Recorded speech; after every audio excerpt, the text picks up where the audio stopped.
Alors j'utilise les IA génératives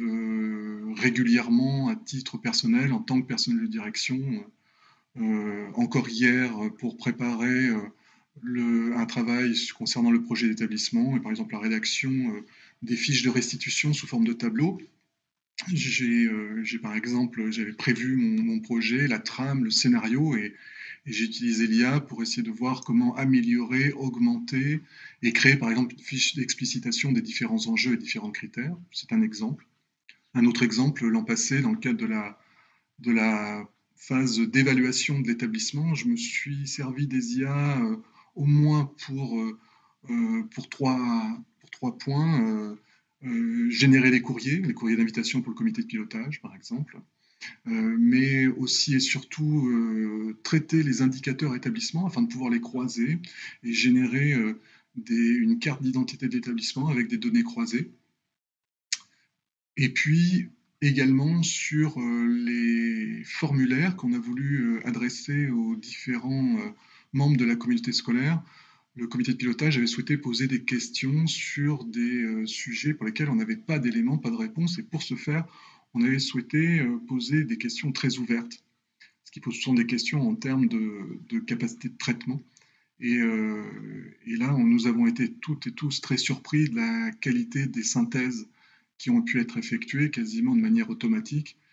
Mais au-delà de la question du gain de temps et de la facilité, c'est aussi la question de la qualité, de la plus-value des synthèses que l'on peut croiser,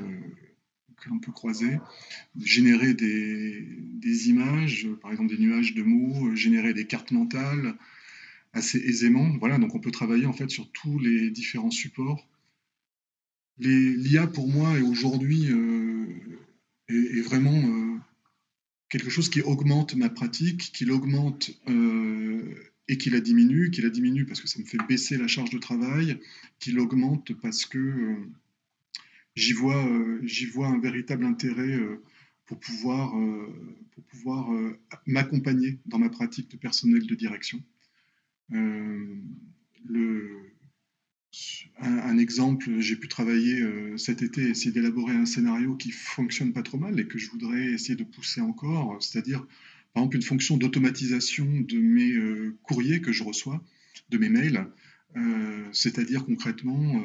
avoir une IA qui traite les mails que je reçois et qui me propose, en les inscrivant par exemple dans le dossier brouillon, d'envoyer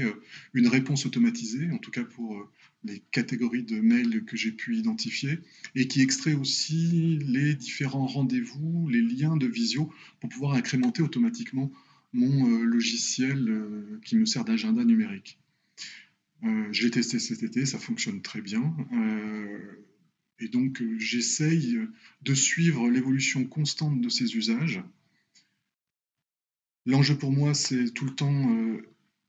l'enjeu du RGPD, l'enjeu de l'esprit critique et quand même de la distance à prendre nécessaire, et puis sur une approche plus technique et pratique, l'enjeu de la personnalisation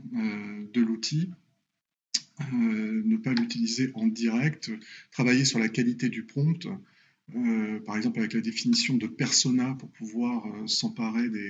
de ChatGPT, que j'ai souscrit à un abonnement à ChatGPT pour pouvoir aussi générer des GPTs ou des bots que je crée au fur et à mesure en les alimentant en données pour, pouvoir m'en servir. Je finirai en disant que l'année dernière, nous avons aussi expérimenté au niveau de l'établissement, on l'a mis en veille pour pouvoir l'actualiser et le redéployer. Par exemple, un bot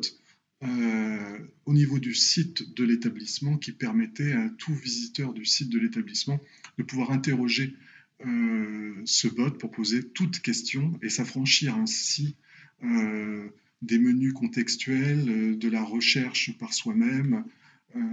et donc d'interroger pour avoir une réponse la plus détaillée possible qui renvoie éventuellement vers les sources ou qui renvoie vers l'interlocuteur approprié. Voilà aujourd'hui où j'en suis de l'utilisation des IA génératives.